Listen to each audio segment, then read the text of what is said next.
Entonces, en signos vitales habíamos acordado dentro de las primeras clases que existía una diferencia entre lo que es un signo y un síntoma. Ajá. ¿Qué característica cumple un signo? Que este puede ser medible, ¿no? Medible. Medible, habíamos comentado. La diferencia de un síntoma es que no puede ser medible. Entonces, un ejemplo de síntoma muy común es el dolor, ¿no? Habíamos mencionado, aunque existen escalas para poder medirlo, de cualquier forma no es algo que nosotros podamos determinar a través de un dispositivo específicamente cuánto dolor tiene mi paciente, es específicamente lo que el paciente te está refiriendo. A diferencia de la temperatura, que sí tengo un dispositivo, que es el termómetro, para poder medir exactamente cuánta temperatura tiene mi paciente. Entonces, estos signos vitales, de manera general, son una forma rápida y eficiente de controlar el estado de un paciente o de identificar los problemas y evaluar las respuestas para lograr una mejor intervención en el paciente. Si yo desconozco completamente a mi paciente, los signos vitales específicamente me van a ayudar para saber cómo es que está ¿ok? Cuando el enfermera enfermera aprende las variables fisiológicas que influyen en las constantes vitales y reconoce la relación de sus cambios con otros hallazgos de la valoración física, puede hacer determinaciones precisas sobre los problemas de salud del paciente. ¿Qué quiere decir esto? Que ustedes, si ya tienen que empezar más bien a relacionar lo que es la anatomía y fisiología en referente a lo que ustedes están observando en los signos vitales. ¿Esto con qué les va a ayudar? Para que en un futuro, cuando ya empiecen a ver patología, farmacología, ustedes sepan específicamente por qué el fármaco está actuando a ese nivel y por qué ante tal problema patológico. Esa es la relación que ustedes tienen que ir haciendo desde ahorita hasta cuando lleguen a niveles más avanzados, que les será funcional, sobre todo ya que lleguen a sexto y empecemos a ver pacientes en estado crítico. Entonces, las constantes vitales y otras mediciones fisiológicas son la base para tomar decisiones clínicas y resolver problemas. Lamentablemente en los hospitales, en las consultas, se les ha perdido mucha importancia a los signos vitales cuando son la primera línea o la primera oportunidad de poder conocer a mi paciente. Muchas veces ustedes van a ver que en la consulta externa los médicos hasta tiran los signos vitales. ¿Pero por qué razón? Porque muchas veces enfermería a lo mejor se lo ha ganado porque inventa los signos vitales. Ajá. Entonces, pues obviamente un signo vital inventado, pues no nos sirve de nada. Recuerden, en la consulta nosotros podemos encontrar incluso pacientes que se encuentran graves y de ahí determinar si mi paciente va a ir a lo mejor a un área de urgencias. Yo he visto pacientes con 180 sobre 90, sobre 100 milímetros de mercurio y llegan caminando cuando están propensos a que les dé justamente un paro cardíaco, ¿no? Entonces hay que valorar adecuadamente los signos vitales, ¿ok? Bien. Tenemos el primero que vamos a revisar, ya lo habíamos revisado la definición, pero ya vamos a verlo más a detalle, que es la temperatura, que como definición habíamos dicho que es la diferencia entre la termogénesis y la termólisis. La termogénesis y la termólisis, que la termogénesis habíamos hablado acerca de que es el calor producido y la termólisis es la pérdida de calor. Entonces, aquí una diferencia es una resta, lo habíamos comentado, y esa diferencia entre el calor que produce un cuerpo y el calor que pierde es lo que nos va a dar la temperatura corporal del paciente. Existen muchas bibliografías sobre los valores de signos vitales en temperatura, entonces la que nosotros nos basamos pues, fue del libro que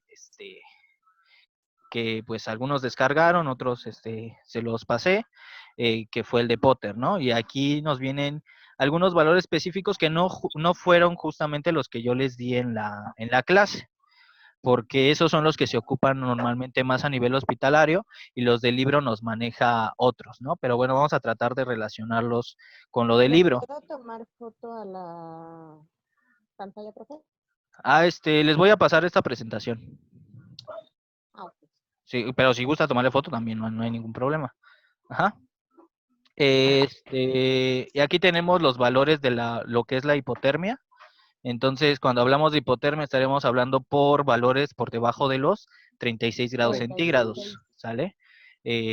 Aquí una media normal sería a partir de 36 según el libro, y habría, o sería hasta lo que sería, aquí nos marca 38, pero nosotros habíamos comentado que era hasta 37.1, ¿no? 4, ¿no? Comentamos, ¿sale? En la clase. 37.4 porque dijimos que 37.5 ya era febrícula, ¿recuerdan? Que eso era en la bibliografía viejita. en el Rosales, muchos lo habrán encontrado, y ahí revisaron algunos sus tareas, y en el Rosales habrán visto que ahí nos marcaba febrícula, ¿no? En 37.5. Después viene 38, que ya sería pirexia o fiebre. Ajá. Por eso a los medicamentos que quitan la fiebre se llaman antipiréticos. Pirexia es fiebre, ¿sale? Es otra forma de decirle a la fiebre. Después tenemos la hipertermia, que aquí nos marca que sería por arriba de 40. Nosotros lo habíamos comentado que era por arriba de 39, ¿no? ¿Se recuerdan o no? No. Sí. Bueno, Hipertermia más de 39. de 39 ya aquí, ¿no? Eutérmica De es 36. lo normal, ¿no? Que es de Ajá, 36, eutermia. 37,4. Exactamente. ¿Ok? ¿Alguna duda hasta ahí del valor de temperatura? No. Ok. No. Pues eso Bueno. es lo que... Ajá, lo escucho. No, lo que dijo Impermia todavía no lo pasaba, ¿o sí? ¿Hipertermia? Abajo de 36. Estaba explicando lo de arriba de 39, ¿no? ¿39? Hipertermia. Arriba de 39, en la clase comentamos que era hipertermia. Aquí en el libro de Potter nos dice que es a partir de 40, pero lo vamos a dejar en 39 porque así se maneja en los hospitales. Ok. ¿Vale? Si hay alguien que a lo mejor ya se haya actualizado, si ustedes verán, aquí en la parte de pirexia lo marca todo. O sea, le asigna el nombre de pirexia. A partir de 38 ya todo es pirexia. Ya no existe esa diferencia entre febrícula e hipertermia. Así lo maneja este libro, el actual, pero los anteriores sí lo dividían en lo que era febrícula, pirexia e hipertermia. La pirexia viene siendo la fiebre. Ajá, fiebre, es de lo mismo, es sinónimo. Y dentro del libro de Potter, pirexia lo abarca junto con febrícula y fiebre. Exactamente. Okay. ¿Vale? Para que sepan ambos conceptos, dependiendo a qué enfermeros se lleguen a encontrar en sus prácticas. Ajá.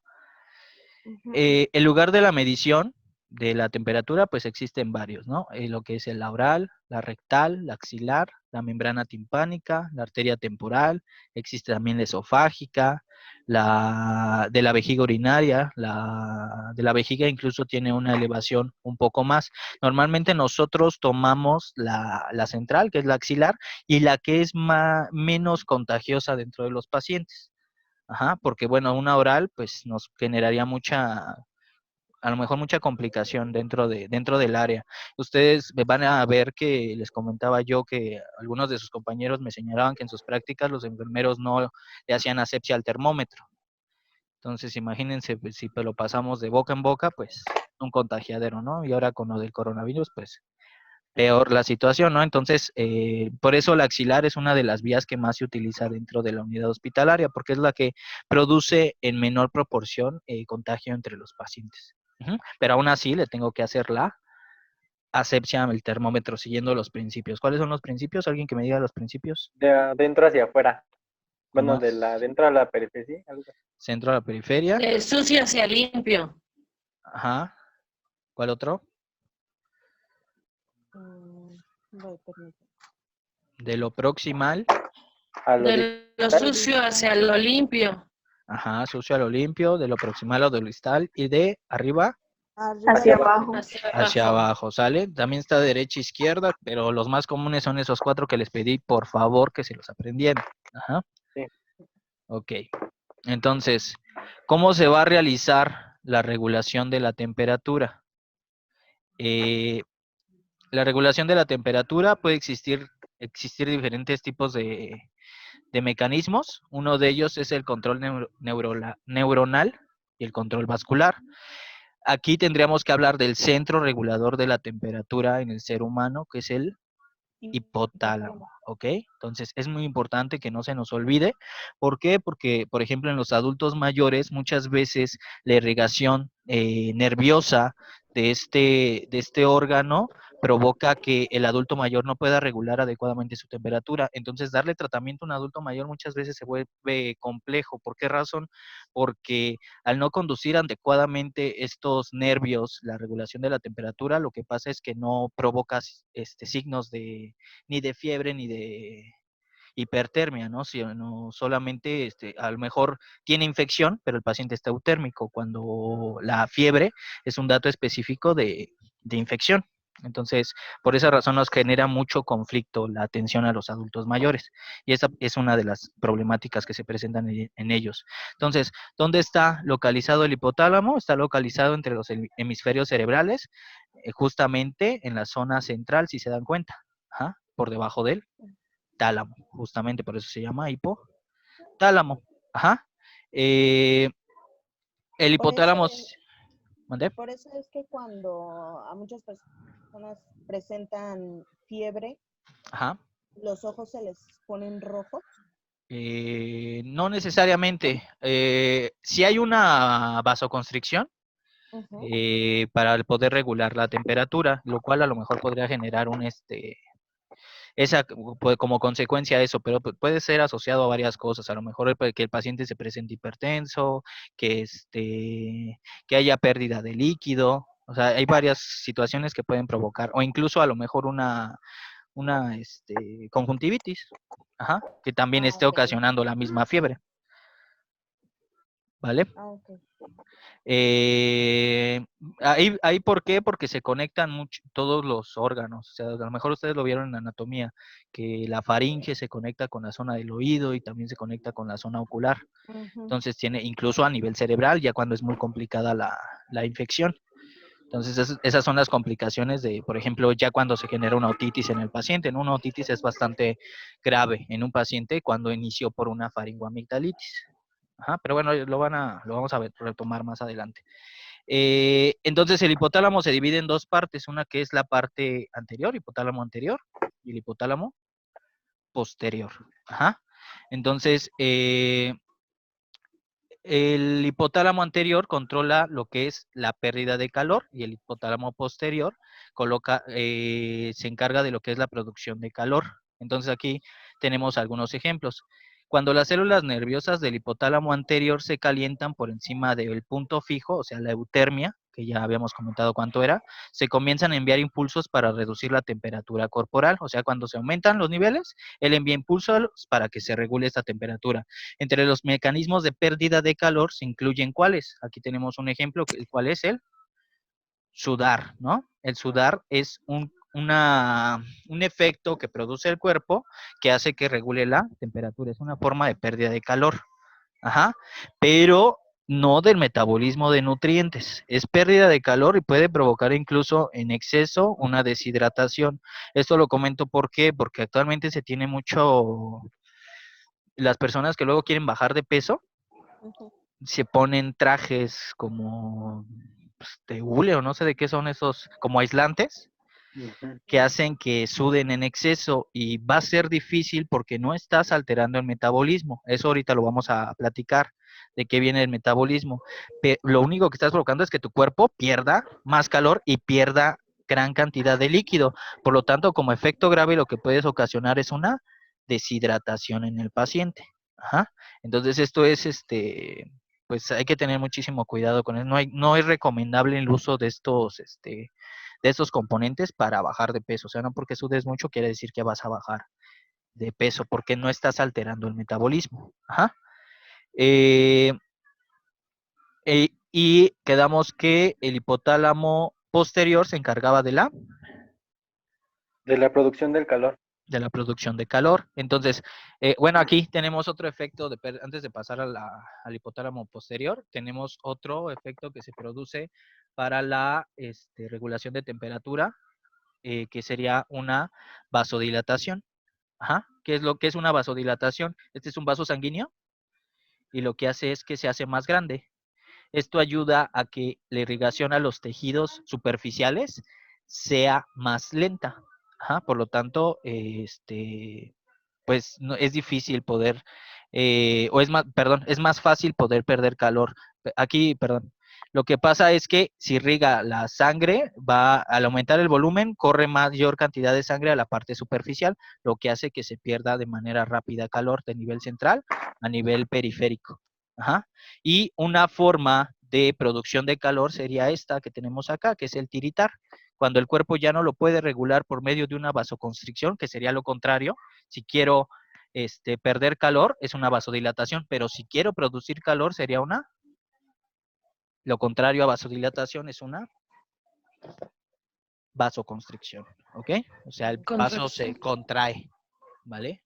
En la pérdida se dilata y en la producción se contrae el vaso. Eso es una vasoconstricción.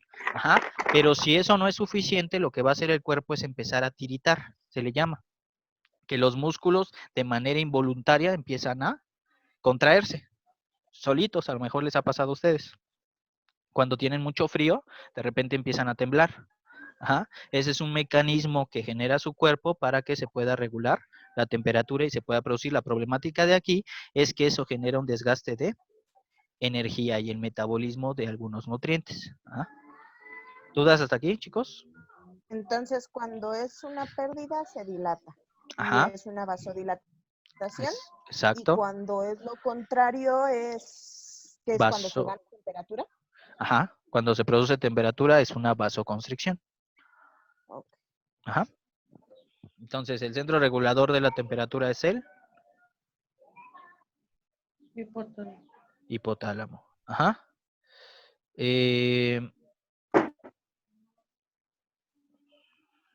Ok.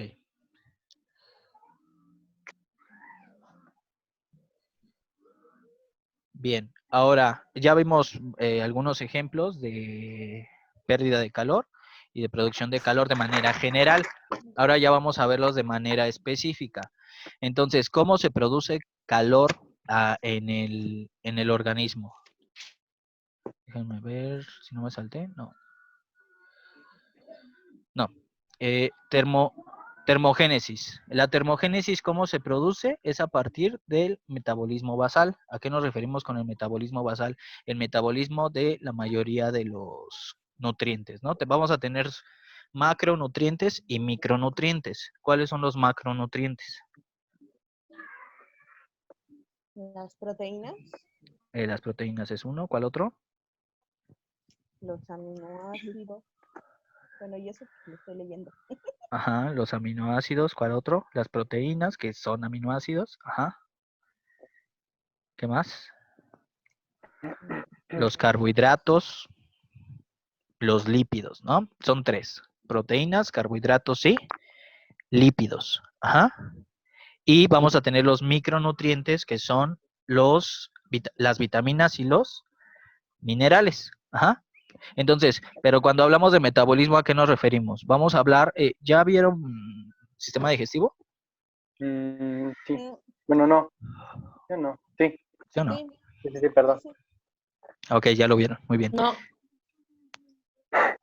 Sí, ya lo vimos.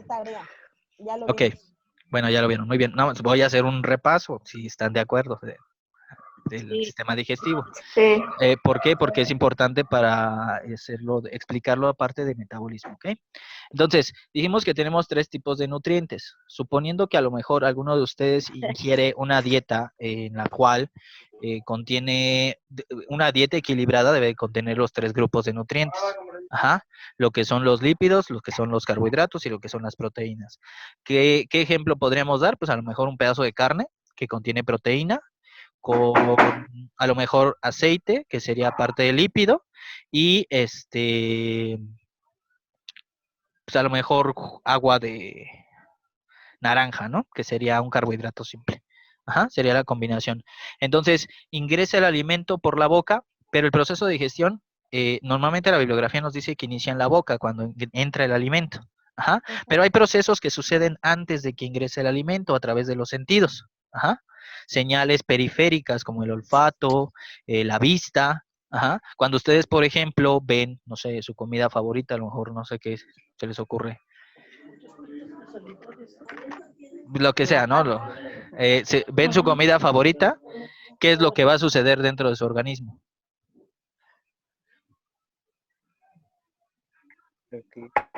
¿Alguien de manera vulgar, digan lo que ¿qué sucede? Les gruñen las tripas, ¿no? ¿No dice? ¿Me están gruñendo las tripas? Se me hace, ¿qué? Agua a la boca. Entonces, ¿y qué sucede como proceso fisiológico, pues que en la boca las glándulas salivales liberan pues, justamente saliva que contiene enzimas. ¿Qué es una enzima? La enzima lo que hace es romper los enlaces de un nutriente. O sea, ¿qué quiere decir? Por ejemplo, hablando de un carbohidrato, los carbohidratos se van a dividir en varios componentes, ¿no? Nada más voy a hablar de unos rápidos, lo que son los carbohidratos simples, sería una molécula de glucosa. ¿Recuerdan que medimos glicemia capilar? Sí. ¿Qué medimos en la glicemia capilar? El azúcar, algo así, La cantidad de El azúcar glucosa de glucosa. sangre. que hay en la sangre. Nos vamos a quitar la palabra azúcar, ¿vale? Eso lo decían cuando no estudiaban enfermería, ¿vale? Me voy a checar el azúcar o cosas así. Ajá. Ahora vamos a decir, La es la glucosa. toma de la glucosa, que es el componente, el carbohidrato mínimo que encontramos en la sangre. Así debe de llegar a la sangre, así solamente el cuerpo la puede metabolizar. Si no llega en forma de glucosa, no se puede metabolizar, ¿ok? Entonces, va a llegar un carbohidrato. Vamos a hablar específicamente ahorita de los carbohidratos. A lo mejor ustedes se consumen un plato de arroz, que es carbohidrato complejo. Los carbohidratos complejos van a tener, voy a quitar tantito la presentación. Un carbohidrato complejo, por ejemplo, son glucosas unidas unas con otras. Esto es difícil, ¿eh? Unidas varias glucosas. Ajá. Estaríamos hablando de millones de glucosas. Esto es un enlace, esto es una glucosa. La unión de una, dos glucosas, millones de glucosas unidas, eso es un carbohidrato complejo. Es el carbohidrato que, por ejemplo, tiene el arroz. Ajá. El sistema digestivo no lo puede absorber así.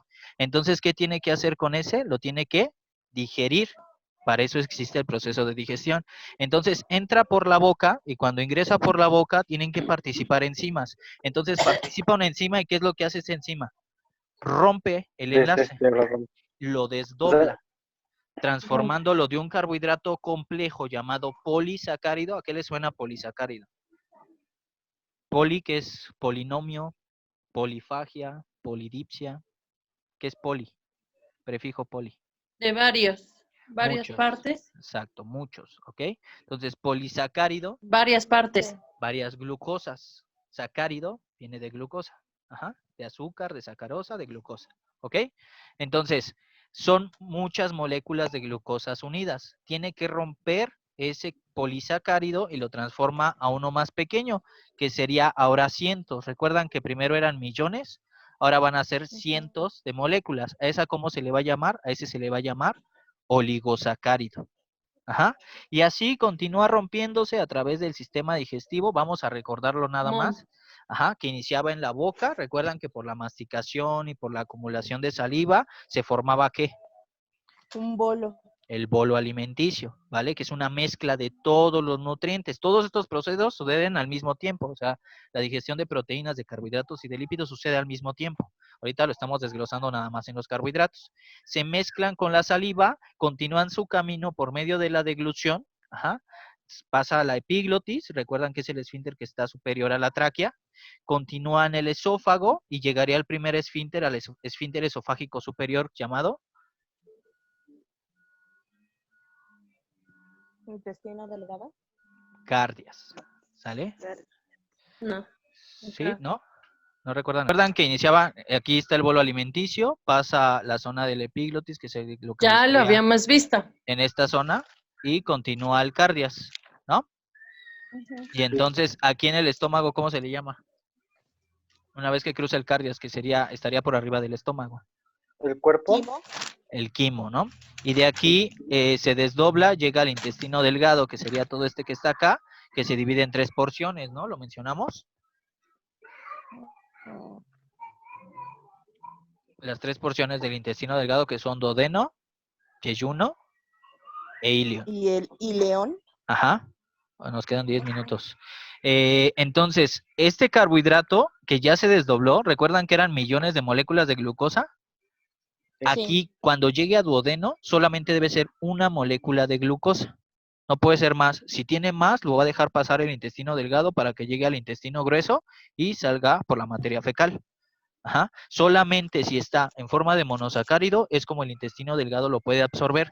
Lo absorbe el duodeno y ¿a dónde lo va a llevar? Al yeyuno. Al No. intestino.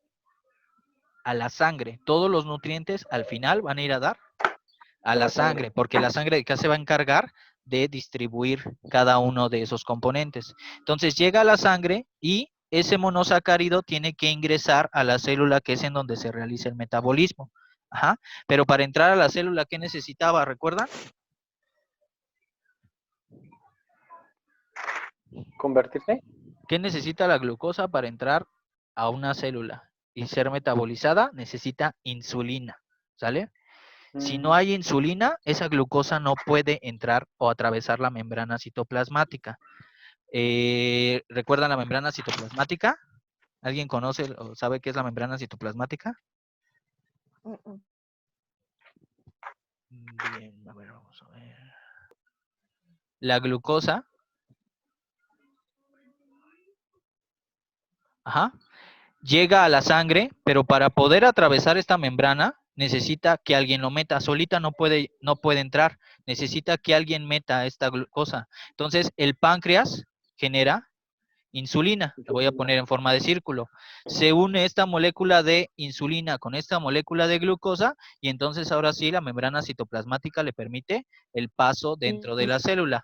Ajá. Aquí, ¿qué procesos van a suceder? Sucede el ciclo de Krebs y la glucólisis. ¿Recuerdan que era termólisis?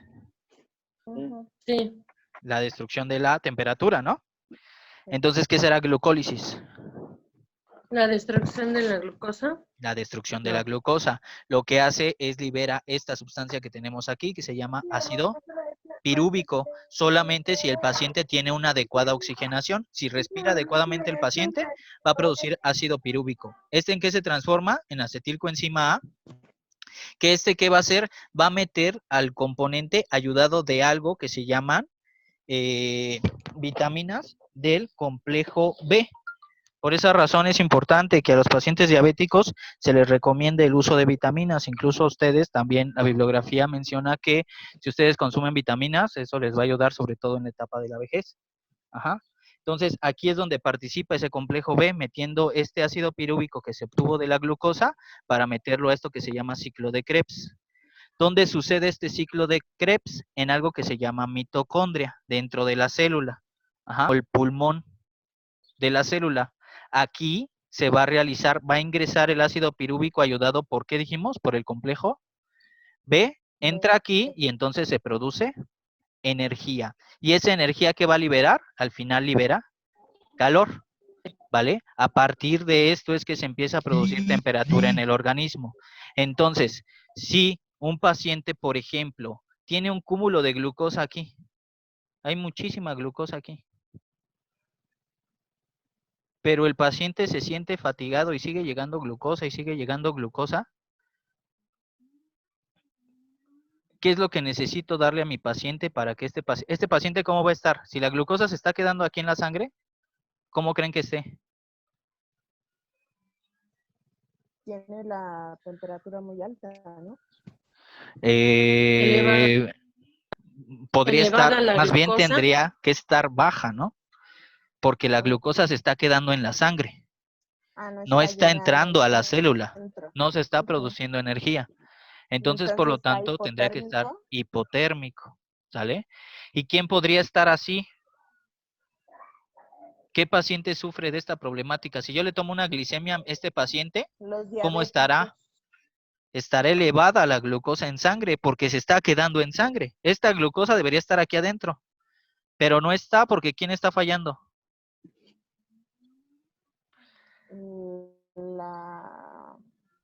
¿Cómo se llamaba esa proteína? ¿Quién metía la glucosa a la célula? El páncreas, ¿no? ¿A través de qué? De la insulina. No hay esto, no hay insulina, no hay quien le esté metiendo dentro de la célula. Por lo tanto, uno de los problemas que va a tener el paciente es una alteración de la regulación de temperatura. Ajá. No va a poder regular adecuadamente su temperatura el paciente diabético. Justamente ¿por qué? Porque esta glucosa no está entrando dentro de la célula. Esto es a partir de qué? Del manejo del metabolismo en el paciente. Entonces, ¿ya quedó claro por qué se produce calor dentro del cuerpo? Sí.